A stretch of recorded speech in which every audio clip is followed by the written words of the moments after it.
Today we talk about how can you enable post notifications on your Clubhouse app. We're going to figure out the solution on how you can do that on your app.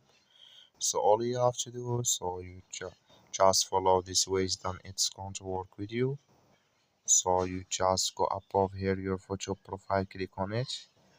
So when you just click on your profile, on your photo profile, it's going to take you to this list here. You click here on settings. So when you just click here on settings, it's going to take you to this list here. Then all you have to do, just come here to post notifications here. Just click here in this sign. So that then here you select time, pause for notifications for 1 hour. For example, then it's going to enable with you here like you see on your Clubhouse app. That's all you have to do. Thank you for watching. Don't forget to support us by liking and subscribe.